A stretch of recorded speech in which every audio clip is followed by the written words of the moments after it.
From overnight, a JSO officer is shot in the face. He is now in critical but stable condition. So all this happened around Baptist South off Old St. Augustine Road. The suspect, by the way, in the situation is dead, so there's no danger to the community according to JSO, and the lockdowns have been lifted at Baptist South. So you see there we've got team coverage with Leah Shields and Atia Collins on your side. We're going to begin with On Your Side's Leah Shields right now. She joins us live right outside of the hospital. And Leah, we know the scene unfolded right where you are. Break it down.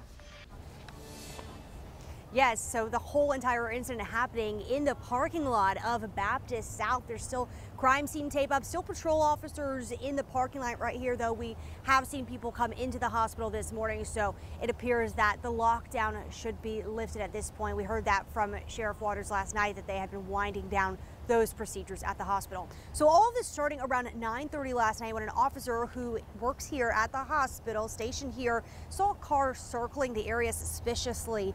He went outside to investigate. Sheriff Waters says attempted to stop the car using his police car and lights. And Waters says the person drove away and the officer was instructed not to chase. Other officers overheard what was happening on the radio and set up in various locations around Baptist South looking for this vehicle. Now, Waters says an officer was outside his car and saw the vehicle in question approach. The sheriff says his officer raised his hand to stop the car. The person rolled down the window, held out a gun, and told the officer to shoot him.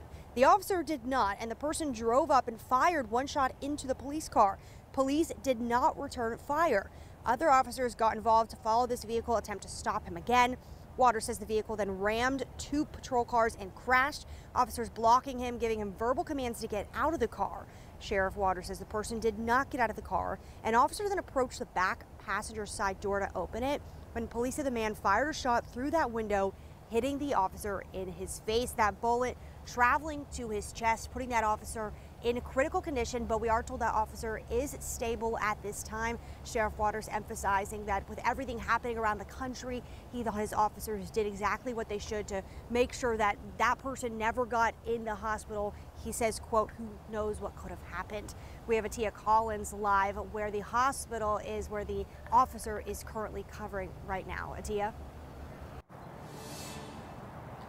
Yeah, good morning, Leah. This is the third officer that has been shot in the line of duty so far this year. And like you said, I'm here at UF Health where this officer is recovering, receiving treatment for those injuries. Now, we're on your side breaking down some of the other incidents that have happened so far this year. The latest incident happening in March, and that was the case of Officer Malik Darricot. He was shot and critically injured when officers knocked on a suspect's door on the city's west side.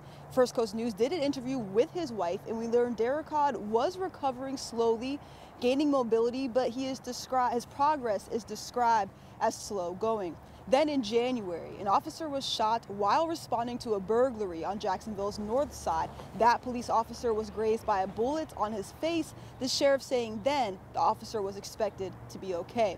And again, this incident happening overnight, this is the third officer who has been shot and the fifth officer-involved shooting so far this year. It's something the sheriff is calling concerning. Something that I've never seen in the 32 years or 31 and a half years that I've been working here. This is the third one. I've been sheriff since November. It's getting very ridiculous, it's very dangerous, and it's concerning.